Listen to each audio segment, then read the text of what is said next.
You're crouched behind a coral outcrop, lungs burning from the heat. The air smells like gasoline and cooked flesh. 50 yards ahead, a cave mouth bristles with Japanese machine gun barrels. Your squad has already lost 3 men trying to rush it. Artillery bounced off the limestone like pebbles. Grenades rolled back out, exploding among your own. Now the flamethrower operator shuffles forward. 70 pounds of napalm strapped to his back, a lit pilot flame hissing at the nozzle. He's 20 years old. He's terrified, and he's your last hope. This is Peleliu, September 1944, and the U.S. Marine Corps is about to learn that some islands don't surrender. They have to be burned, cave by cave, body by body, in the most brutal close-quarters fighting the Pacific War has ever seen. If you want to understand the real cost of victory, the stories that changed how wars are fought, hit that subscribe button now, because what happened on Peleliu didn't just change tactics, it changed men. Peleliu is a coral rock barely 6 miles long, sitting in the Palau Islands, about 500 miles east of the Philippines. In September 1944, American strategists believe it's a necessary stepping stone for General Douglas MacArthur's return to the Philippines. They estimate the island will fall in 4 days. Major General William Rupertus, commanding the 1st Marine Division, promises his men a quick fight, rough but fast, he calls it. Intelligence reports suggest 8,000 Japanese defenders dug into beach fortifications. Standard amphibious assault doctrine honed at Tarawa and Saipan should work. Naval bombardment will soften them up, Marines will land, overwhelm the beach defenses, and secure the island. The Marines boarding the landing craft on September 15th believe they'll be done by the weekend. They have no idea what's waiting for them. The Japanese commander on Peleliu is Colonel Kunio Nakagawa, a career officer who understands that the old playbook, banzai charges, beach defense, death before dishonor, has failed across the Pacific. American firepower is too overwhelming. So Nakagawa does something different. He abandons the beaches. Instead, he takes his 10,000 men and fortifies the Umurbrogol ridges, a nightmarish series of coral limestone peaks the Marines will come to call Bloody Nose Ridge. Over months, Japanese engineers carve more than 500 interconnected caves, pillboxes, and tunnels into the rock. They install sliding steel doors that can seal off sections when under attack. Ventilation shafts are drilled at angles to prevent grenades from being dropped straight down. Some positions have multiple levels connected by ladders, allowing defenders to retreat to lower chambers when the upper levels become untenable. Artillery pieces are mounted on rails inside caves, allowing them to be fired and then pulled back into the rock before counter-battery fire arrives. Medical stations, command posts, and ammunition dumps are established deep inside the complex, some protected by more than 30 feet of solid limestone. The defenders even install primitive air conditioning systems using wet mats and natural draft to make the caves bearable in the brutal heat. The island itself becomes a weapon. Peleliu's terrain is unlike anything the Marines have encountered. It's not jungle, it's broken coral, sharp as broken glass, rising in jagged ridges and sheer cliffs. The heat is unbearable, regularly topping 115 degrees. There's almost no water. The coral dust gets into everything: wounds, lungs, weapons. Visibility is measured in feet, not yards. And everywhere, hidden in the rock, are the Japanese. They don't charge, they wait. When the first wave of Marines hits White Beach and Orange Beach on the morning of September 15th, the landing goes almost according to plan. The Japanese hold their fire as the Amtraks churn across the reef. Then, as the Marines reach the shoreline, the island erupts. Artillery shells pre-sighted on the beaches start dropping with terrifying accuracy. Mortar rounds walk across the landing zones. Machine gun fire comes from positions the naval bombardment never touched because they were too deep, too well hidden. The Marines dive for cover, but there is no cover. Coral rocks offer concealment, not protection. Men are hid in the open, on the beach, in the water. The plan is already falling apart. The 3rd Battalion, 1st Marines, takes the worst of it. Landing on the northern flank near the point, they're caught in a crossfire from positions hidden in the coral outcrops. Within the first hour, the battalion suffers over 200 casualties. Amphibious tractors are hit and set ablaze, burning men trapped inside. The reef itself becomes an obstacle. Disabled Amtraks create barriers that force following waves to bunch up, making them easier targets. Naval gunfire support, which had pounded the beaches for 3 days prior to the landing, proved to have accomplished nothing against the fortified positions. The Japanese had simply waited underground while shells exploded harmlessly on the surface. By the end of the first day, the Marines have pushed inland, but the cost is staggering. Casualties are far higher than expected, and as they move toward the ridges, the real horror begins. The Japanese are invisible. A Marine squad will advance towards what looks like empty ground, and suddenly fire erupts from a cave mouth 30 feet away. Grenades are thrown, but the cave goes back 50, 80, 100 feet into the coral. The Japanese retreat deeper, wait for the Marines to move on, and then reoccupy the position and start firing again. Riflemen can't reach them, mortars can't reach them, artillery just chips the surface. The Marines are fighting an enemy they can't see, can't close with, can't kill. And the heat is killing men as fast as the Japanese. Marines collapse from heat stroke in full combat gear. Canteens run dry within hours. Water resupply is erratic. The beaches are still under fire. Men drink from shell craters, risking dysentery. Some drink their own urine. The wounded lie in the sun, screaming for water, waiting for corpsmen who are themselves pinned down or dead. Medical records from the battle show that heat casualties accounted for nearly 15% of total losses in the first week. Men who never faced enemy fire but collapsed from temperatures that turned their steel helmets into frying pans and their coral foxholes into ovens. Corpsmen worked until their hands bled, trying to save men whose core body temperatures had reached fatal levels. This is not the 4-day fight they were promised. This is something else entirely. The Marine Corps has trained for beach assaults, for jungle fighting, for night attacks. But Peleliu's caves break every rule. Standard infantry tactics don't work. You can't flank a cave, it's dug into a cliff. You can't suppress it with small arms. The Japanese are firing from deep inside solid rock. You can't bypass it. The next cave has interlocking fire with this one, and if you move forward, you die. Battalion after battalion tries to crack the ridges using conventional methods, and battalion after battalion is bled white. Companies that land with 200 men are down to 60 within days. Platoons cease to exist. Sergeants are leading companies. The 1st Marine Regiment, the oldest and proudest in the Corps, is so shattered that it has to be pulled off the island entirely after suffering over 60% casualties, effectively destroyed as a fighting unit. Something has to change. The weapon that changes everything is not new. Flamethrowers have been used before, at Tarawa, at Saipan, but never on this scale, never in this terrain, and never with this level of desperation. The M2A17 flamethrower is a brutal tool. It consists of 2 tanks, one filled with napalm, thickened with gasoline, the other with compressed nitrogen to provide pressure, connected to a wand with a lit pilot flame. When the operator pulls the trigger, a stream of burning fuel shoots out, accurate to about 40 yards, sticking to everything it touches and burning at over 2,000 degrees. It's heavy, 70 pounds fully loaded. It's dangerous, the tanks are pressurized and flammable, and it marks you. Every Japanese soldier on that ridge knows that the man with the flamethrower is the priority target. Kill him, and the attack stalls. But inside a cave, a flamethrower is God.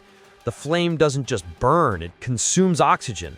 Japanese soldiers deep inside a cave system, beyond the reach of grenades or bullets, suddenly find themselves choking, burning, or suffocating as the fire roars in. There is no defense. You can't shoot fire.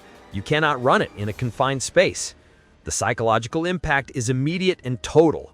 Soldiers who have endured days of bombardment, who have held their positions against rifle fire and grenades, abandon their posts, screaming when the flames come. The Marine Corps starts assigning flamethrower teams to every rifle company. The tactic becomes brutally simple. Infantry suppresses the cave mouth with rifle and machine gun fire. Demolition teams move forward with satchel charges and pole charges to seal secondary exits. Then the flamethrower operator moves up, as close as he dares, and pours fire into the opening. If the Japanese retreat deeper, engineers pump in fuel drums and ignite them. If they stay, they burn. If they run out, riflemen cut them down. It is methodical, it is horrifying, and it works. The training for flamethrower operators had been minimal before Peleliu. A few practice burns, basic safety procedures, not much else. But on the island, men learn fast or die. They learn to approach from angles, never straight on. They learn to fire in short bursts to conserve fuel, making each tank last for 8 to 10 separate attacks instead of exhausting it in one long stream. They learn to watch for the telltale puff of smoke that means a Japanese soldier is about to throw a grenade from inside the cave. They learn to coordinate with the demolition men, timing their attacks so the satchel charges seal escape routes just as the flames push defenders toward those exits. And they learn to live with what they're doing. The screams, the smell, the knowledge that they're burning men alive in the dark. The battle for Bloody Nose Ridge becomes a nightmare of repetition. Each cave is a separate fight. Each pillbox requires the same terrifying approach. Suppress, advance, burn, repeat. The ridges are honeycombed with positions, and the Marines have to clear them one by one, day after day, under fire, under the sun, with no rest. Flamethrower operators have the shortest life expectancy of any specialist on the island. They're targeted the moment they're identified. Japanese snipers aim to the tanks on their backs. Machine gunners concentrate fire on them. Some operators are killed before they ever fire a shot. Others are hit midstream, and the ruptured tanks explode, immolating them and everyone nearby. The survivors keep going because there is no other way. Private First Class Arthur Jackson, a flamethrower operator with 3rd Battalion 7th Marines, becomes one of the most decorated Marines on Peleliu. Over the course of a single day, Jackson neutralizes 12 fortified positions, often alone, moving from cave to cave under direct fire. He exposes himself repeatedly to direct the stream of fire into openings, adjusting his angle while bullets snap past his head. He watches men burn, he smells it, and he keeps pulling the trigger because if he doesn't, his squad dies. Jackson will later receive the Medal of Honor, but he will never speak publicly about what he did on that ridge. The Japanese, meanwhile, are dying in the dark. Colonel Nakagawa's strategy of attrition is working. The Marines are being bled, but his men are being burned alive in positions they cannot abandon. The doctrine of defense in depth assumes you can retreat, regroup, counterattack. But on Peleliu, there is nowhere to retreat to. The caves become tombs. Wounded Japanese soldiers cannot be evacuated. Food and water run low. The only options are to stay and die slowly, or to charge out and die fast. Some choose the latter. Small groups make desperate rushes at night, not as bonsai charges, but as attempts to reach other positions, to find water, to escape the flames. Almost none succeed. The intensity of the cave fighting creates psychological warfare on both sides. Marines begin to recognize the sounds. The screaming in Japanese as flames enter a cave system. The secondary explosions as ammunition cooks off in the heat. The sudden silence that means everyone inside is dead. Some Japanese soldiers, rather than face the flames, choose to detonate grenades against their own bodies. Others emerge from caves with their uniforms burning, only to be cut down by rifle fire. The Marines clearing these positions are not professional soldiers anymore. They're survivors of trauma, inflicting trauma, caught in a cycle of violence that strips away every civilized instinct. Psychiatric casualties mount alongside physical ones. Men break down, refuse to advance, sit catatonic in foxholes. The division's medical reports document cases of what would later be called combat stress reaction. But in 1944, there's no treatment, no rotation out, no relief. You keep fighting, or you're marked a coward. By the end of September, the Marines have taken most of the island, but Bloody Nose Ridge still holds. The 81st Infantry Division, originally held in reserve for the assault on Ungwar, is brought in to relieve the shattered Marine units. The Army brings its own flamethrowers, its own tactics, and the grinding work continues. Day by day, cave by cave, the ridge is cleared. Engineers use bulldozers to seal cave entrances with rubble and coral. Demolition teams drop satchel charges down air shafts. Flamethrower teams burn out holdouts. There is no glory in it, only exhaustion and death. The smell on the ridge is indescribable. Burning human flesh, mixed with coral dust, gasoline, and the sweetness of decay. Marines tie rags over their faces, but it doesn't help. The smell gets into their uniforms, their hair, their lungs. Years later, veterans will describe waking up at night, decades after the war, smelling it again. Colonel Nakagawa himself remains in command until November 24th, 2 full months after the initial landing. By then, his garrison is reduced to fewer than 60 men, trapped in a final cave complex in the northern ridges. Rather than surrender, Nakagawa destroys his regimental colors, burns his codebooks, and sends a final message to Imperial headquarters. Our sword is broken and our spears are shattered. Then he commits ritual suicide. His remaining men launch one last attack and are annihilated. When American forces finally enter the command cave, they find Nakagawa's body and the evidence of a defense that had extracted maximum cost for minimum gain, exactly as he'd planned. On October 12th, Major General Rupertus declares the island secure. It's been 27 days, not 4. The 1st Marine Division has suffered over 6,000 casualties, more than 30% of its strength. The Army's 81st Division adds another 3,000. Nearly 2,000 Americans are dead. Japanese casualties are almost total. Of the original 10,000 defenders, fewer than 300 are taken prisoner. The rest die in the caves, in the tunnels, in the flames. Peleliu costs more casualties per square mile than any other battle in the Pacific War, and strategically, it achieves almost nothing. MacArthur returns to the Philippines without needing the airfield. The island, purchased with so much blood, sits unused. But the lessons learned on Peleliu reverberate through the rest of the war. The tactics developed on Bloody Nose Ridge, combined arms teams with flamethrowers, demolitions, and infantry working in tight coordination, become standard doctrine for Iwo Jima and Okinawa. The flamethrower, once a specialized weapon, becomes essential. Production ramps up, training intensifies. Every Marine rifle company going forward includes dedicated flamethrower teams. The Corps learns that in this kind of fighting, in this kind of terrain, against this kind of enemy, there are no shortcuts. You pay in time, in lives, and in fire. The Japanese learn too. After Peleliu, Imperial headquarters abandons any remaining illusions about holding islands. The strategy becomes purely defensive. Make the Americans pay so much that they'll negotiate a peace rather than invade the home islands.